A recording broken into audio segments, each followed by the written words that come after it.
এতিয়া আজি আমি শিকিম কেনেকৈ সেই ঋণাত্মক সংখ্যা ধনাত্মক সংখ্যা এইবিলাকত যোগ বিয়োগ বিলাক কৰে অখণ্ড সংখ্যাবিলাকক কেনেকৈ যোগ কৰে প্ৰথম দিনা যোগ শিকো তাৰ পিছত বিয়োগ শিকিম এতিয়া তুমি ভাবা প্ৰথমৰখিনিটো তোমালোকে ভালকে জানা যদি এইফালে থকা ধনাত্মক সংখ্যাবিলাক খুব সহজ 3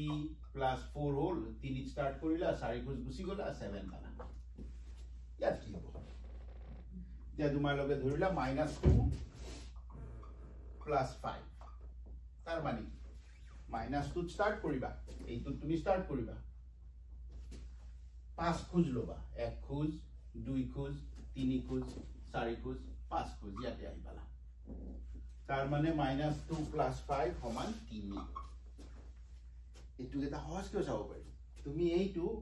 সংখ্যাকেইটা কেনেকৈ লিখিছা এইটোৰ লগত কথা নাই সংখ্যাকেইটা যেতিয়ালৈকে তুমি চিনটো চেঞ্জ নকৰা এইটো এনেকৈও লিখিব পাৰা 5 - 2 বুলিও লিখিব পাৰা একেই কথা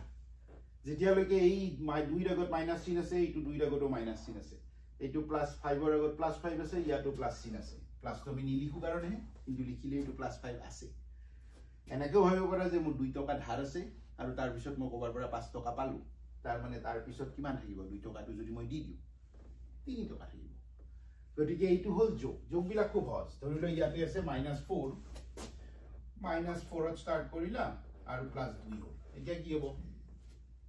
-4 ত তুমি স্টাৰ্ট কৰিছা আৰু 2 খোজ লৈছা 1 খোজ 2 খোজ এইটো আহি পাবা এতিয়া -4 ৰ পৰা 2 দিলে -2 হ'ব এইটো একেই কথা যদি তুমি 2 - 4 বুলি লিখা 2 - 4 টো জানাই তোমালোকে ডাঙৰ সংখ্যাটোৰ পৰা সৰুটো বিয়োগ কৰা কিন্তু মাজতে এইটো ডাঙৰ কাৰণে মাইনাস সাইন এডাল আহি যাব গতিকে তেনেকৈ তুমি অখণ্ড সংখ্যাবিলাকক যোগ কৰিব পাৰা এতিয়া বিয়োগ কৰোতে অকমান এটা বিয়োগৰ